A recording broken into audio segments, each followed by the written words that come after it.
नमस्कार दोस्तों, quick studies में एक बार फिर स्वागत करता हूं। तो साथियों, हम लोग आज से कक्षा 10 का अरिथमेटिक प्रोग्रेशन यानी सबसे हौला वाला चैप्टर से शुरू कर रहे हैं। और यह हमारा गणित जो है उसका 7वां चैप्टर है, अरिथमेटिक प्रोग्रेशन, निर्देशांक ज्यामिति। तो हम लोग इसका पहले थ्योरी देखेंगे। जब थ्योरी पूरा कंप्लीट हो जाएगा तब उसके बाद हम लोग सवाल की तरफ बढ़ेंगे। तो थ्योरी आप लोग अच्छे से पढ़ना और उसका कॉपी में नोट्स बना लेना। तो सब शुरू करते हैं। और कोऑर्डिनेट ज्योमेट्री, निर्देशांक ज्यामिति इसको अंग्रेजी में बोलेंगे। तो ये सबसे पहले इसमें जो है एक तल होता है। एक तल यानी एक तरह मान लीजिए कि यदि हम कॉपी पे यदि पढ़ते हैं तो उसमें हाइट वगैरह यानी कॉपी का मोटाई का हाइट नहीं चेक कर पाते, तो इसमें एक्स अक्ष, एक्स यानी यहाँ इसको क्या बोलेंगे। सबसे पहले पहले हम यहाँ से दो लाइन इसे क्रॉस, एक क्षैतिज और एक ऊर्ध्वाधर। ये क्षैतिज हुआ और ये ऊर्ध्वाधर हुआ, इसको ऐसे क्रॉस लाइन बनाएंगे अपने कॉपी पे। और उसके बाद हम लोग इसका नामकरण करेंगे। नामकरण का मतलब जितना ये दूरी लेंगे, 0 से 1 के बीच जितना दूरी रहेगा उतना दूरी 1 से 2, उतना दूरी 2 से 3, उतने दूरी 3 से 4 रहता है। उसी तरह से ऊपर भी 1 से 2 सेम दूरी। यहाँ से 1 सेंटीमीटर लेंगे तो आगे भी 1 सेंटीमीटर 1 सेंटीमीटर 1 सेंटीमीटर रहेगा, और इधर भी 1 सेंटी 1 सेंटी 1 सेंटी, नीचे भी इसी तरह से रहेगा। और होता यह है कि 0 से जब हम लोग आगे की तरफ जाएंगे प्लस की तरफ, तो 0 से जब हम लोग x की तरफ जाएंगे तो ये क्या होगा, इसका जो वैल्यू होता है 1 2 3 जो होगा ये प्लस में होगा। इसमें होगा प्लस में। 0 से x की तरफ जब जाएंगे तो ये वैल्यू प्लस में होगा, 1 2 3 4 ये प्लस में होगा। और जब हम लोग 0 से x डैश, इसको बोलेंगे 0 से x के बीच, 0 से x डैश बोलेंगे। यानी ये पूरा x अक्ष जो होता है, x अक्ष कौन से होता है, x डैश 0 उसके बाद x, इसको पूरा x अक्ष बोलेंगे। इसको पूरा क्या बोलेंगे, x अक्ष बोलते हैं। और 0 से x की तरफ जाएंगे तो प्लस में वैल्यू आएगा। 0 से जब हम लोग x डैश की तरफ आएंगे तो माइनस में होगा, -1 -2 -3 -4 -5। इसी तरह से आगे हम लोगों का जहां तक जरूरी होगा वहां तक खींचेंगे। और जब हम लोग 0 से y की तरफ बढ़ेंगे, 0 से ऊपर, 0 से जब ऊपर बढ़ेंगे तो इसका वैल्यू प्लस में होगा, 1 2 3 4 इस तरह से। 0 से y की तरफ जाएंगे तो प्लस होगा, 0 से नीचे की तरफ आएंगे तो माइनस में रहेगा। इस तरह से -1 -2 -3 -4। 0 से y प्लस, 0 से y डैश माइनस, 0 से x प्लस, 0 से x डैश माइनस। पहले बात ये याद रखना है। उसके बाद दूसरा बात आता है कि हम लोग यहाँ पे 0, इसको जो हम 0 जो बोल रहे हैं इसको क्या बोलते हैं, इसको बोलते हैं मूल बिंदु। इसको क्या बोलेंगे, इसको कहते हैं मूल बिंदु। मूल बिंदु को अंग्रेजी में बोलेंगे ओरिजिन। और इसका जो निर्देशांक जो होगा, इसका निर्देशांक क्या होता है, इसका निर्देशांक, मूल बिंदु का निर्देशांक क्या होगा, 0,0। 0,0 क्यों होगा इसका, 0,0 इसलिए होता है कि ये यहाँ पे ये पॉइंट जो है ना ही वो x की तरफ बढ़ा है, ना ही इधर y x डैश की तरफ बढ़ा है, ना ही वो y ऊपर गया है ना ही नीचे गया है। तो यहाँ से x का वैल्यू भी 0 रहता है, और y नहीं ऊपर गया है ना ही नीचे गया, तो y का वैल्यू भी 0 रहता है। तो यहाँ से हम लोग क्या लिखेंगे, 0,0। और इससे भी पहले बात, हम लोग जब किसी चीज का जब निर्देशांक लिखेंगे, चाहे हम लोग किसी भी बिंदु का निर्देशांक, यहाँ एक पॉइंट याद रखना है कि किसी बिंदु का निर्देशांक क्या होगा, किसी बिंदु का निर्देशांक, किसी बिंदु का निर्देशांक क्या होता है, इसका होता है x, y, x, y। यानी हम पहले x को लिखेंगे उसके बाद y को लिखेंगे। इसमें दो ही वैल्यू रहेगा, पहले हम लोग x चाहे प्लस में आवे यही चाहे माइनस में आवे, और y चाहे प्लस में आवे या माइनस में आवे। तो पहले x लिखेंगे उसके बाद y लिखेंगे। यदि कहीं पे भी आपको यदि ऐसा लिखा हुआ मिलता है 5,3, तो यहाँ पे आपको समझ लेना है कि ये 5 जो है ये x का वैल्यू है, ये 3 जो है ये y का वैल्यू है। इस तरह से पहला शुरुआती जब हम लोग क्लास कर रहे हैं तो पहले ये बेसिक चीजें हैं, ताकि मैं आपको यदि मैं 3,8 यदि 8 लिखते हैं तो आपको पता चलना चाहिए कि ये 3 जो है ये x का वैल्यू है और 8 y का वैल्यू है, ये ध्यान रखना है। तो ये अपना एग्जांपल हो गया, इसको ध्यान में रखना है। और इसको कॉपी पे लिख लो कि किसी बिंदु का निर्देशांक क्या होता है, x, y होता है। तो अब इसके बाद जब हम लोग आगे बढ़ते हैं तो आगे इसमें आता है कि हम लोग इसमें 4 डिवाइड किए हैं। पहले देख लें कि ये हुआ पहला, दूसरा, तीसरा, चौथा। ये 4 भागों में डिवाइड किया हुआ है, ये पहला, दूसरा, तीसरा, चतुर्थ, चौथा। तो इसको पहले को क्या कहते हैं, इसको कहते हैं प्रथम पाद, प्रथम पाद, पाद या फिर चरण या फिर चतुर्थांश या चतुर्थांश या चतुर्थांश। इस चतुर्थांश या फिर चरण या फिर पाद को अंग्रेजी में कहते हैं क्वाड्रेंट, QUADRANT, क्वाड्रेंट। तो प्रथम पाद, चरण, चतुर्थांश इसी तरह से रहेगा। ये द्वितीय पाद, द्वितीय पाद, द्वितीय पाद या चरण या चतुर्थांश, द्वितीय पाद या चरण या चतुर्थांश। उसी तरह से ये होगा। पहला बात ध्यान सिर्फ ये रखना है कि हम लोग शुरू जो करेंगे वो यहाँ से करेंगे, प्रथम पाद, प्रथम पाद बोले या फिर चरण बोले या फिर चतुर्थांश। जैसे मैं बोलूंगा कि प्रथम चतुर्थांश, ये प्रथम चतुर्थांश में आएगा, तो इसका ध्यान रखना है कि ये यहाँ का बात हो रहा है, और द्वितीय चतुर्थांश मतलब यहाँ का बात हो रहा है, इस वाले भाग, इस वाले भाग का बात हो रहा है। और ये क्या आएगा, ये तो पता होगा अब आपको, तृतीय चतुर्थांश। ये क्या होगा, तृतीय चतुर्थांश, तृतीय चतुर्थांश या फिर पाद बोल सकते हैं या फिर चरण बोल सकते हैं। यहाँ ध्यान रखना है कि ऐसे नहीं कि तृतीय चतुर्थांश पाद चरण बोलते हैं, या फिर तृतीय चतुर्थांश बोल दो या फिर तृतीय पाद बोल दो या फिर तृतीय चरण बोल दो, एक ही बात हुआ। ये आ गया, ये हो गया चतुर्थ, चतुर्थ चतुर्थांश, चतुर्थ चतुर्थांश, ये हो गया चतुर्थ चतुर्थांश। जब हो गया, अब हम लोग इसका क्या देखेंगे, इसका चिन्ह क्या होता है। इसका चिन्ह यहाँ पे x, यानी कोई भी बिंदु यदि यहाँ पे मान लेते हैं कि प्रथम पाद में होगा, तो उसका चिन्ह क्या होता है। उसका चिन्ह पहले हम लोग, जैसे कि मैंने बताया कि निर्देशांक क्या होगा, पहले x को लिखेंगे उसके बाद y को लिखेंगे। तो पहले x, y देखते हैं। पहले निर्देशांक चाहे कहीं भी हो तो पहले क्या लिखेंगे, x, उसके बाद y लिखेंगे। तो पहले हम लोग x का वैल्यू लिखेंगे। कोई यदि बिंदु यहाँ पे प्रथम पाद में रहेगा तो उसका पहले x क्या होगा, x यहाँ से ये वाला x होगा, ये वाला x। तो इसमें x क्या है, प्लस में है। x क्या है यहाँ पे, x का वैल्यू किस में है, x का वैल्यू धनात्मक में है, x का वैल्यू धनात्मक में है, प्लस में है। यहाँ पे एक बार लिख देते हैं कि ये होता है धनात्मक यानी पॉजिटिव, ये होगा पॉजिटिव, इधर होता है ऋणात्मक, ऋणात्मक, नेगेटिव। इधर हो गया ऋणात्मक, उधर हो गया धनात्मक, इधर हो गया। और अब आगे की तरफ जब देखेंगे तो इधर हो गया, इधर क्या है, पॉजिटिव है, और इधर क्या है, निगेटिव। याद हो गया। तो यहाँ पे लिखेंगे, तो यहाँ पे x जब लिखेंगे तो x क्या है, यहाँ पे x का वैल्यू क्या है, प्लस में है। प्लस में लिखेंगे तो पहले लिखेंगे प्लस, कॉमा देंगे। अब उसके बाद y क्या है, y का जो भी वैल्यू आएगा वो भी क्या होगा, प्लस में है। जैसे यहाँ पे लिखा है 1 2 जो है ये क्या है, प्लस में, तो y भी क्या होगा, प्लस में होगा। y क्या होगा, प्लस में। तो यहाँ से एक बन जाता है कि यहाँ से आपको ऑब्जेक्टिव में पूछेगा आपको एग्जाम में कि प्रथम चतुर्थांश का चिन्ह क्या होता है। प्रथम चतुर्थांश का चिन्ह क्या होगा, प्लस प्लस प्लस प्लस, ये ध्यान रखना। और प्लस प्लस आया कहाँ से, पहले मैंने x का लिखा और x का चिन्ह क्या है, प्लस है तो प्लस लिख दिया। y का चिन्ह क्या है, यहाँ पे प्रथम पाद में y ये वाला है और x ये वाला है, तो इसमें y वाला क्या है, ये प्लस प्लस में। अब आते हैं द्वितीय पाद की तरफ। तो द्वितीय पाद का चिन्ह क्या होगा, तो द्वितीय पाद का पहले हम लिखेंगे x, y लिखेंगे, x, y। x क्या होगा इसमें, x ये वाला, पहले x उसके बाद y, ये बार बार ध्यान रखना है, बार बार पहले x तब y, पहले x तब y।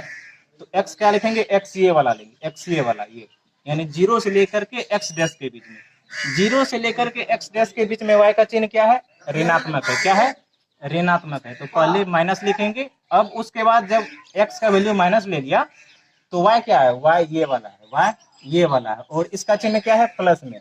इसका चिन्ह क्या है, यहाँ पे लिखा है प्लस में, y का चिन्ह प्लस में, ऐसे। तो द्वितीय पद का चिन्ह क्या आ गया, यहाँ से माइनस और प्लस। द्वितीय पद का चिन्ह क्या आ गया, माइनस और प्लस, माइनस कॉमा प्लस। प्रथम पद का प्लस कॉमा प्लस। अब आते हैं तृतीय पद की तरफ। तो तृतीय पद में वही काम करेंगे, फिर x, y, और x, y लिखेंगे तो पहले x का लिखेंगे, x तृतीय पद का आएगा यहाँ से लेकर के यहाँ, बस ये वाला हिस्सा जो होगा वो तृतीय पद में होगा। तो x इसमें क्या है, माइनस में, माइनस लेंगे। और y क्या है, y ये वाला, y यहाँ 0 से लेकर के y डैश के बीच में, तो y का चिन्ह क्या है, -1, -2, -3, -4। तो क्या लेंगे, माइनस लेंगे। तो यहाँ से तृतीय पद का चतुर्थांश क्या लेकर के आया, यहाँ पे माइनस कॉमा माइनस ये आया, इसका चिन्ह प्रथम पद का या प्लस कॉमा प्लस, द्वितीय का माइनस कॉमा प्लस, तृतीय का माइनस कॉमा माइनस। अब आते हैं चतुर्थांश की तरफ। तो इसका जब निकालेंगे तो x कॉमा पहले y लिखेंगे, बार बार ध्यान में रखना है कि पहले x लिखेंगे उसके बाद y लिखेंगे। तो पहले x अब यहाँ से क्या आएगा, तो पहले x यहाँ से जब ऐसे जब देखेंगे तो ऐसे ये वाला है x, ये वाला है y, तो पहले इसका चिन्ह लेंगे, इसका y का। तो y का इसमें क्या चिन्ह है, +1 +2 +3, ये 1 2 3 जो है ये प्लस में, सब क्या है प्लस में, ये ध्यान में रखना है। जब तक चिन्ह नहीं देंगे तब तक वो क्या किस में रहता है, प्लस में। जैसे यहाँ पे दिया है माइनस तो ये माइनस में है, इस यहाँ पे भी ये प्लस में। तो यहाँ पे x का जो आएगा चिन्ह वो क्या होगा, पहले x का प्लस लिखेंगे, उसके बाद y का क्या लिखेंगे, y ये वाला है तो y -1 -2 माइनस लिखेंगे, इसका माइनस। तो यहाँ से ये क्लियर हो जाता है कि प्रथम पद का हो गया प्लस, चिन्ह याद रखना है कि प्रथम पद का plus minus plus minus minus, चतुर्थांश का प्लस माइनस होता है, ये ध्यान रखना है। अब आगे का हम लोग थ्योरी देखते हैं। यहाँ पे आप लोगों ने देख लिया कि प्रथम पद का जो चिन्ह होगा वो प्लस प्लस, द्वितीय का माइनस प्लस, तृतीय का माइनस माइनस, चतुर्थ का प्लस कॉमा माइनस, ये होगा। अब आगे का जब होगा तो वहां पे मैंने लिखा है कि x अक्ष को भुज तथा y अक्ष को कोटि कहते हैं। ये कैसे होगा कि x अक्ष को भुज, y अक्ष को कोटि कहते हैं। इसको अपने कॉपी पे अच्छे से लिख लीजिएगा क्योंकि आपको ऑब्जेक्टिव में जरूर देखने को मिलेगा। x अक्ष को भुज, x अक्ष से क्या मतलब है, यहाँ पे x अक्ष ये वाला, x डैश o से लेकर के x तक के, इसी को x अक्ष कहते हैं। यहाँ से पूरा ये जो हुआ ये x अक्ष को, इसको क्या कहेंगे, प्लस वाले को, यानी x वाला लाइन जो है x वाला, x डैश से लेकर के o और x तक के, यहाँ से जैसे मैंने लिख दिया कि x डैश o और x, तो इसको क्या कहेंगे, इसको कहेंगे x अक्ष। क्या बोलेंगे इसको बोलेंगे x अक्ष, और x अक्ष को ही भुज कहते हैं। x अक्ष को क्या कहते हैं, इसको बोलेंगे भुज, x अक्ष को भुज। अब आगे आता है y अक्ष। y अक्ष कहाँ से होगा, y से लेकर के 0 और y डैश तक, y 0 y डैश तक के, इसको क्या कहते हैं, इसको कहेंगे y अक्ष। इसको बोलेंगे क्या, इसको क्या बोलेंगे, इसको बोलेंगे y अक्ष बोलेंगे। और y अक्ष को क्या कहते हैं, इसको बोलते हैं कोटि। y अक्ष को क्या बोलते हैं, इसको बोलते हैं y अक्ष को कोटि बोलते हैं, x अक्ष को भुज। याद हो गया। अब आगे का पॉइंट है, यदि कोई बिंदु x अक्ष यानी भुज पर हो, x अक्ष पर हो कोई बिंदु, मान लीजिए कि एक बिंदु यहीं पे है, वही तो x अक्ष भुज पे ना हुआ। तो आगे बोलता है तो उस बिंदु का निर्देशांक x, 0 होता है। कोई बिंदु यदि x अक्ष पर हो, चाहे वो प्लस वाले में हो, चाहे वो माइनस वाले में हो, तो उसका निर्देशांक क्या होगा, उसका होगा निर्देशांक x, 0। उसका निर्देशांक क्या होगा, उसका x, 0 होता है। चलिए इसको देखते हैं कैसे होगा x, 0। तो पहले बात है कि यहाँ बिंदु कहाँ पे होगा, चाहे इस वाले लाइन पे होगा, इस वाले लाइन पे, वो कहीं यहीं पे होगा, जस्ट इसी पे, ना ही वो आगे होगा ना ही पीछे होगा। तो उसका मतलब यहाँ पे ये हुआ। तो y जो है, यहाँ पे y का मान क्या है, y का मान 0 है, y का मान 0 है, और x क्या है, x का कुछ ना कुछ मान होगा, और y का मान 0। y का मान 0 होने से मतलब ये होता है कि y यदि हम मान लीजिए कि जैसे यहाँ पे आपको दिखाते हैं कि मान लीजिए कि मैंने एक बिंदु यहाँ पे लिया, इसका नाम है m, बिंदु का नाम है m। तो इसका निर्देशांक क्या होगा, इसका होगा 1 और इधर से होगा -2। तो ये हो गया। जब यदि कोई बिंदु यदि x अक्ष पर ही होगा, x अक्ष पर वो इसलिए होता है क्योंकि वो वहां पे y का मान क्या है, 0 है, ना ही वो y प्लस की तरफ बढ़ा है, ना ही वो माइनस की तरफ बढ़ा है। यदि वो माइनस की तरफ बढ़ता तो वो x यानी चतुर्थांश में आ जाता है। x का मान तो कुछ हो सकता है, लेकिन y का मान यदि रहता तो वो चतुर्थ में आ जाता, चाहे वो प्रथम पद में आ जाता, चाहे वो द्वितीय पद में भी आ सकता है और तृतीय पद में भी आ सकता है। यदि y का मान कुछ दिया रहेगा तब, यदि y का मान यहाँ पे क्या है, 0 है, मतलब वो बिंदु यहीं पे है, सिर्फ x का मान दिया रहेगा। तो यहाँ पे क्या आया, उस बिंदु का निर्देशांक क्या होगा, x, 0 होगा। यदि कोई बिंदु x अक्ष पर रहेगा तो उसका निर्देशांक क्या होगा, याद रखना है x, 0 होता है। अब आगे का एक पॉइंट है, मूल बिंदु का नियामक या फिर निर्देशांक, नियामक बोलेंगे या फिर निर्देशांक बोलेंगे, दोनों एक ही बात होता है, नियामक चाहे निर्देशांक। मूल बिंदु का नियामक 0,0 होता है, इसको भी बात कर ली है। और आगे का पॉइंट है, यदि कोई बिंदु y अक्ष पर स्थित है, y अक्ष को क्या बोलते हैं, y अक्ष कोटि पर स्थित है। यदि मान लीजिए कि यहाँ पे y अक्ष नहीं दिया रहेगा, सिर्फ बोल देगा कोटि पर है, तब तो कंफ्यूज हो जाएंगे भाई, कोटि कहाँ से आया। तो y अक्ष ना हम जानते थे, y अक्ष को ही कोटि कहते हैं, y अक्ष को ही कोटि पर स्थित हो तो उस बिंदु का नियामक या फिर निर्देशांक क्या होगा, 0,y होगा। अब कोई बिंदु यहाँ पे है, इसी वाले लाइन पे है, y पे जस्ट, चाहे वो यहाँ हो सकता है या फिर यहाँ हो सकता है, तो इसका निर्देशांक क्या होगा, इसमें ये ध्यान रखना है, यहाँ पे 0,y यानी x कहीं नहीं बढ़ा है, x जो है x 0 है, x जब 0 रहेगा तो वो यही रहेगा, सिर्फ y का मान दिया रहेगा। x यदि 0 x मान लेते हैं कि 1 रहेगा तो वो बिंदु इधर आ जाएगा, यदि माइनस में रहेगा तो इधर आ जाएगा, प्लस में रहेगा तो इधर आएगा, y का मान यदि प्लस में रहेगा तो यहाँ आ जाएगा, और x का मान भी प्लस में रहेगा तो इसमें आ जाएगा, माइनस में रहेगा इसमें आ जाएगा। तो इस तरह से यदि x का मान रहता तो x का मान दिया रहता तो वो, यदि दोनों का मान दिया रहेगा तो वो किसी लाइन पर नहीं रहेगा। पहली बात, यदि दोनों का जो मान दिया रहेगा, चाहे 1 रहे, माइनस में रहे, प्लस में रहे, दोनों का मान किसी में रहे, तो वो इस वाले लाइन पे चाहे इस वाले लाइन पे नहीं रहेगा। यदि यहाँ पे देख लेते, यदि y का मान 0 है यानी x का मान यहाँ पे 0 है, तो वो बिंदु कहाँ पे होगा, y अक्ष पे होगा। कहाँ पे होगा, y अक्ष पे। और यहाँ पे x, 0, y का मान 0 है तो वो बिंदु कहाँ पे होगा, x लाइन पे होगा, x अक्ष पे होगा। ये ध्यान रखना है कि यदि कोई बिंदु x अक्ष कोटि पर है तो उसका निर्देशांक क्या होगा, 0,y होता है। अब आगे पॉइंट है, किसी बिंदु की कोटि y नियामक 0 हो तो वह x अक्ष पर होता है। वही बात है कि किसी बिंदु की कोटि यदि y का मान यदि यहाँ पे 0 होगा, y का मान 0 होगा तो वो बिंदु कहाँ पे होगा, x अक्ष पर होगा। ये रिवर्स हो गया, रिवर्स उल्टा।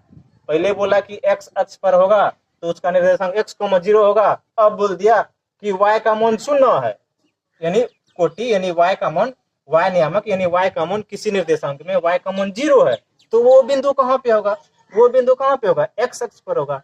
काहे कि y का मान रहेगा तो इधर उधर भाग जाएगा, इधर उधर, तो काहे कि x का मान कहाँ पे है, x का मान कुछ ना कुछ रहेगा इस पे, y का मान यदि नहीं रहेगा तो वो x लाइन पर ही रहेगा वो बिंदु। आगे है, यदि किसी बिंदु का भुज 0 हो, यदि किसी बिंदु का भुज x अक्ष, भुज x का मान यदि 0 हो तो वो बिंदु कहाँ पे होगा, x अक्ष पर होगा। वो बिंदु यहाँ पे क्या है, x का मान 0 है और y का मान कुछ ना कुछ दिया रहेगा, y का मान कुछ ना कुछ दिया रहेगा, x का मान जब 0 रहेगा तो इधर उधर नहीं भागेगा, तो वो बिंदु कहाँ पे होगा, x लाइन पर होगा, x अक्ष पर होगा, x अक्ष नहीं, y अक्ष पे होगा, y अक्ष पे होगा यानी कोटि पर होगा वो। अब आगे है, किसी बिंदु का x अक्ष से लंबित दूरी, किसी बिंदु का x अक्ष से लंबित दूरी बिंदु का y नियामक कहलाता है। इसका क्या मतलब होता है, यहाँ पे मैंने एक एग्जांपल लिया है। जैसे मान लेते हैं कि ये बिंदु P है और इसका निर्देशांक 3,4 है। यहाँ पे 3 एक देख लेना है कि 3 जो है वो x का मान है और 4 किसका मान है, y का मान। ध्यान में रख गया, x का मान 3 है, y का मान 4 है।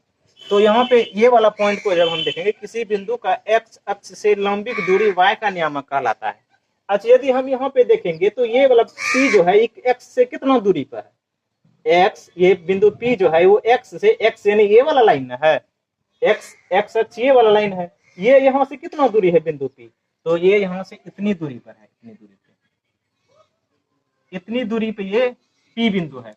जब हम यहाँ से यहाँ तक का दूरी नापेंगे तो वही दूरी क्या होगा, वही दूरी होगा P का, वही दूरी क्या होगा, वही दूरी P का होगा। P को थोड़ा यहाँ दे देते हैं, इसका पॉइंट मान लेते हैं ये P क्या है, P यहाँ पे। तो यदि हम P से यहाँ का दूरी नापते हैं तो यह जो जितना दूरी यहाँ से यहाँ है और y का उतना दूरी कहाँ से, y से 0 से लेकर के 1, 2, 3 तक वही है।